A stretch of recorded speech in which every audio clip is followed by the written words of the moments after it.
तो कहा लो भाई लोग, उम्मीद करता नहीं कि भाई सबको बढ़िया हो, मस्त हो कि अपने लाइफ में बढ़िया रहे और मस्त रहे भाई। तो चल जाए वीडियो में स्वागत और दिन भाई चैनल बनाए सब्सक्राइब कर ले ताकि जब वीडियो बनाई तो जाके पास वीडियो पहुंच जाए। तो आज के वीडियो में सब के दिल से स्वागत बा और जे भाई देख रहा वीडियो एकदम शुरू से तक देखी जा, बहुत मजा वाला वीडियो में, बहुत मजा। तो चल जा आज बात कर बानी फिर से खेसारी लाल भैया के बारे में और जो बतौले रही गाना आवता बहुत जल्दी। आज डेट फिक्स हो गया, ठीक बा। गाना कब आवता हमने के बीचा में बता देता नहीं तो सुर तक वीडियो में बना रही जा। और भैया गाना बहुत जल्दी आई हमने के बीचा में, गाना सुनने खातिर प्यार सुबह देवे खातिर तो ऐसे सपोर्ट कर रही जा भैया के और चैनल के सपोर्ट कर रही जा। रोज बना के वीडियो लेके आवत रही सके बीचा में, ठीक बा।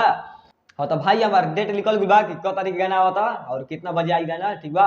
खेसारी भैया के ट्रेनिंग स्टार के ऐसे सपोर्ट कर रही जा, फुल सपोर्ट भाई हमार कि रोज गाना लेके आवत रहो हमने के बीचा में रोज। दिल बहुत खुश बा कि डेट निकल गई भैया के और बहुत जल्दी देखे के मिली गाना और वीडियो सुनने के मिली, ठीक बा।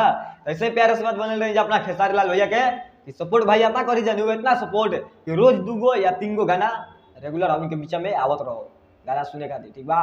और होली के सॉन्ग बहुत जल्दी आवता हमनी के बीचा में।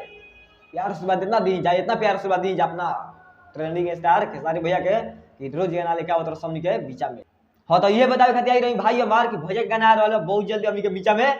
सड़िया संभाल मतलब देख रहे हैं सड़िया संभाल बहुत अच्छा गाना बोली है। पोस्टर देखने के बाद भी बुझा जाता है कितना गाना अच्छा बा। तो 26 फरवरी, हाँ 26 फरवरी के सुबह में 6:48 पर, हाँ 6:48 पर भैया के गाना यूट्यूब पर चढ़ जाए, ठीक बा।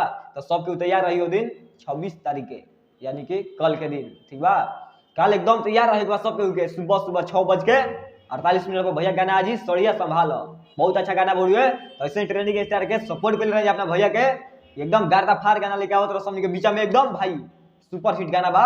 अब सुनला के बाद बुझाई बताई अगला वीडियो में कि कैसे गाना लगा और कमेंट में हमारा बता दियो जा के गाना सुनी के तैयार बा के खुश बा भैया गाना से। तो ये बताए खातिर रही कि खेसारी भैया के गाना बहुत जल्दी आवता हमनी के बीचा में 26 फरवरी के, ठीक बा। कान खोल के सुन ली जा 26 फरवरी के गाना आ रहा बा हमनी के बीचा में सुबह 6:48 पर गाना यूट्यूब पर चढ़ जाए, ठीक बा। तो प्यार से बात देवे के बा भाई हमार सबके। हाँ तो चलता नहीं भाई मिला फिर अगला वीडियो में और लेके आए कुछ और गाना में। चलता नहीं भाई फिर बताइए अगला वीडियो में कब गाना होता है कब बवाल होता है। चलता नहीं भाई, जय भोजपुरिया समाज।